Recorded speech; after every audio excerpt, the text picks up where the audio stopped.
Coucou tout le monde, j'espère que vous allez bien. Donc je vous retrouve dans une nouvelle vidéo palme et cette fois ce sera ma palme du mois de juillet. Donc deux petites choses, j'espère pouvoir vous la poster début juillet parce que comme j'ai dit dans une précédente vidéo, j'ai la même tenue. On est en train de changer de fournisseur d'accès à internet et du coup je ne sais, l'ancien a été coupé mais on a le matériel mais on n'a encore pas la nouvelle activée. Donc je ne sais pas du tout si je pourrais la poster à temps ou non. Sinon bah, vous l'aurez un petit peu en retard, je suis désolée. Donc si je ne réponds pas à vos commentaires, c'est tout simplement parce que je n'ai pas encore l'accès à internet.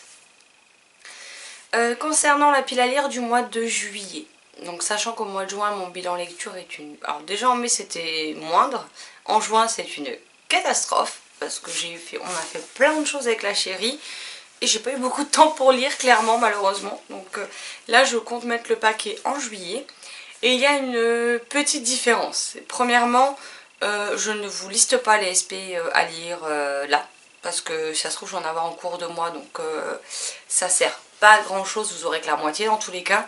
Et je ne liste pas les LC parce qu'on s'est décalé par ma faute sur les LC et que du coup il faut que je fasse un point avec les filles parce que je sais plus du tout qu'est-ce qu'on lit à quel moment. Il faut que je reprenne ça entièrement. Donc j'ai sorti 30 livres de ma pile à lire. On en a 10 qui sont ou des livres prêtés par Marilyn ou des nouveautés. Et donc 20 qui sont des livres qui sont là depuis plus d'1 an au grand minimum. Il y en a qui sont là depuis bien plus longtemps que ça. Donc j'ai décidé de faire le même challenge que Marilyn s'était fait mais de manière un peu détournée en corsant la chose.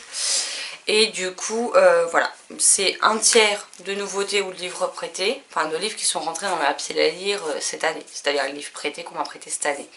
Et 2 tiers d'anciens livres parce que j'ai des livres qui campent là depuis des années et qu'à un moment donné il va bien falloir les sortir.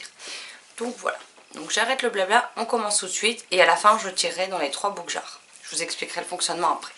Donc dans les livres prêtés, on a L'apprenti épouvanteur, le tome 1 de Joseph Delaney chez Bayard Jeunesse, donc prêté par Marilyn. J'aime bien la petite phrase d'accroche écrite attention, histoire à ne pas lire la nuit. Donc je me rends compte que le tome 1 est assez court, il fait moins de 300 pages, c'est écrit très gros et j'ai hâte de découvrir enfin cette histoire dont tout le monde me parle.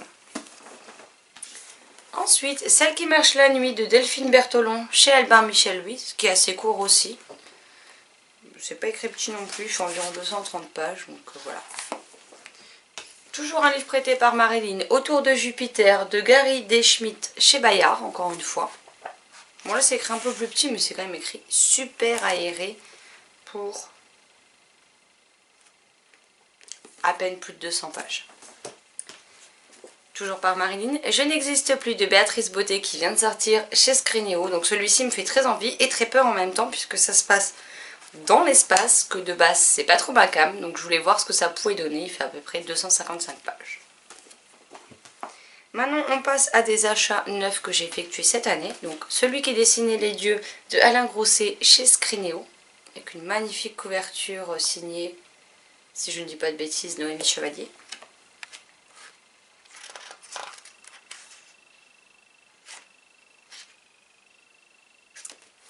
C'est ça. Donc j'ai hâte de voir ce qu'il en est.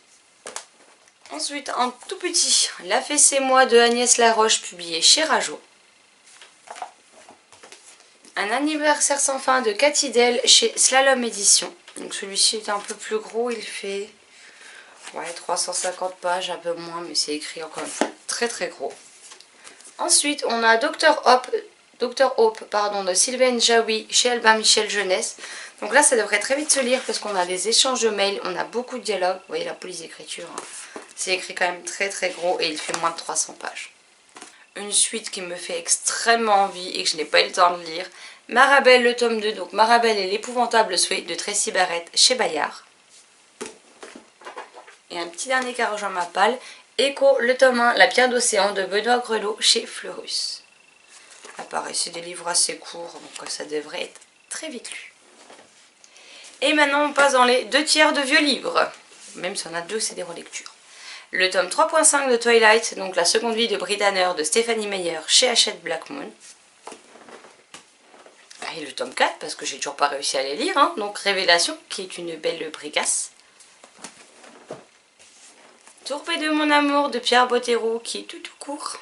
J'ai mis pas mal de livres courts mais comme ça si ça peut rebooster mon nombre de livres lus, ça me ferait plaisir. Princesse des royaumes de la fantaisie, le tome 4, Princesse des forêts de Théa Stilton chez Albin Michel Jeunesse.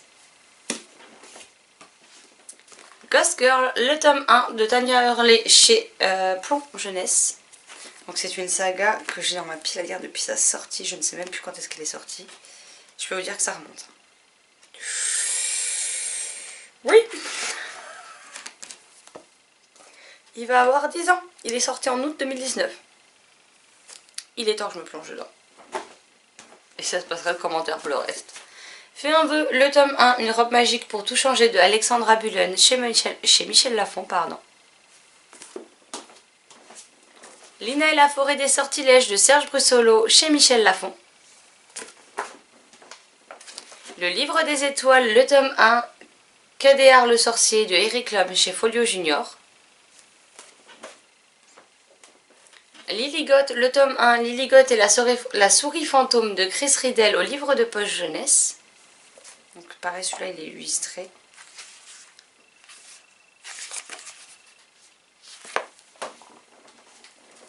Peter Pan de James Barry chez Librio en collection littérature. Vous allez voir qu'il y a des petits classiques. Le magicien d'Oz de Frank Lyman Baum chez Pocket. La bibliothécaire de Gudule au livre de poche jeunesse. Journal de l'autre pas si grand méchant loup de Catherine Girard Audet, c'est dans la collection, la série L'envers des contes, donc chez Ken Édition. C'est à chaque fois le point de vue des méchants de l'histoire, on va dire. Le feu dans le sang de Joanne Elio, publié chez Scrénéo. Oui, ça fait un moment que vous voyez passer dans les piles à lire, il n'est toujours pas lu. Alors, je sais jamais si c'est Revenants ou Les Revenants.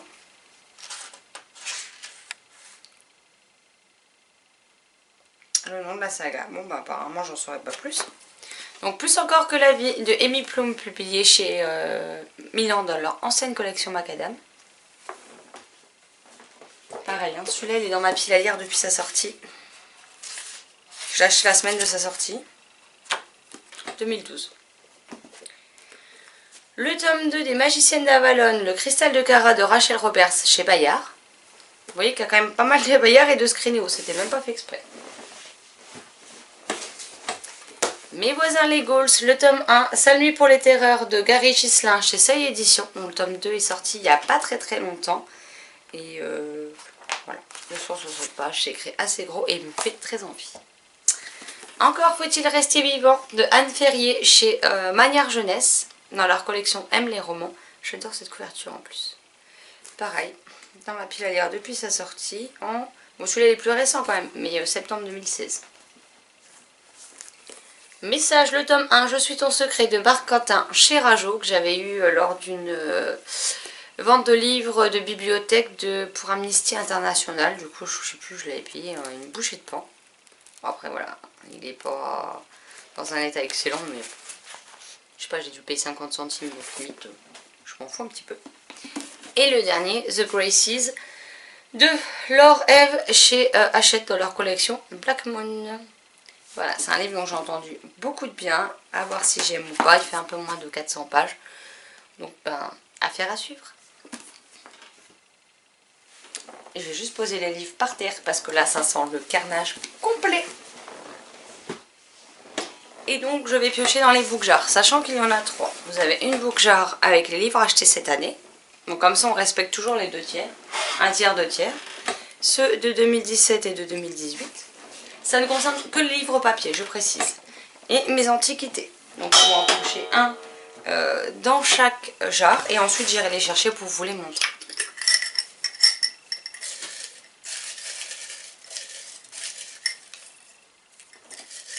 Tomber les papiers par terre déjà. On commence mal. Il n'y en a qu'un, oui. Ah bah.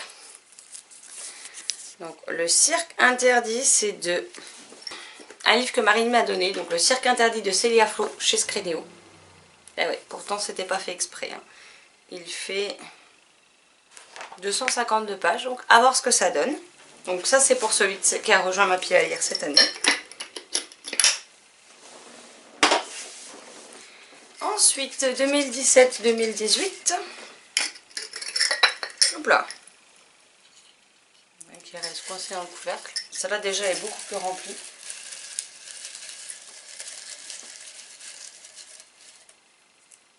D'accord. Ça allait. Hop là.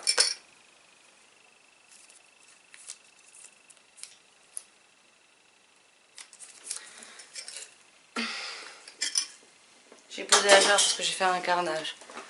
Les enquêtes d'Emily Evans. Donc c'est le tome 1 qui est par là. Voilà. Ça va, ils sont derrière moi au final. Donc c'est l'héritière disparue de Patricia Elliott, donc chez Albin Michel Jeunesse. Donc voilà. Il fait... Ouais, 330 pages, mais bon, ça reste écrit gros. Donc à voir également, j'avais acheté que le tome 1. Si ça me plaît, je sais qu'il y a déjà au moins le tome 2 de sortie, peut-être même plus, je ne sais pas. Je vais refermer la jarre. Et la troisième qui est juste blindée. Alors, tous les livres sont dedans, c'est-à-dire qu'il se peut que j'ai un des titres que je vous ai montré qui soit dedans. Dans ce cas-là, je repiocherai. J'arrive pas à ouvrir ma jarre. Et donc, on est parti dans la jarre des antiquités. Donc, qui sont là depuis avant 2017. Le problème, c'est que j'arrive tout juste à choper des bouts de papier tellement ils sont collés ensemble. D'accord. Donc je me réserve juste le droit de changer si jamais le livre est trop imposant. Parce que j'essaie vraiment de déstocker pas mal de titres. Donc si je me sors une pavasse de 900 pages, ça va pas le faire, quoi. Et donc ce sera le pacte. Donc c'est le tome 1.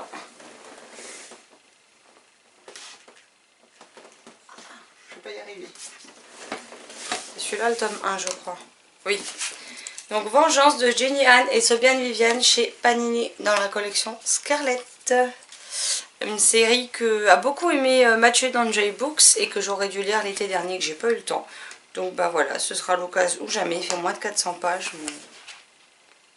Encore une fois, la police d'écriture est juste tellement énorme que ça ne devrait pas poser trop de problèmes. Voilà pour cette nouvelle pile à lire du mois de juillet. Alors... je ne lirai sans doute pas tout, je vais probablement faire des écarts.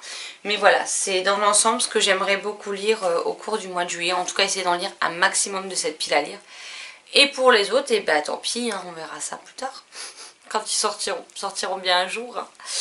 Donc voilà, et j'espère que cette nouvelle vidéo vous aura plu. N'hésitez pas à me dire si vous aussi vous êtes composé une palle pour l'été ou pour le mois de juillet, quels sont les titres qui la composent. N'hésitez pas à me dire s'il y a des titres sur lesquels vous voudriez vraiment des avis. S'il y en a d'autres que vous avez lus, que vous avez apprécié, qu'il faut absolument que je découvre.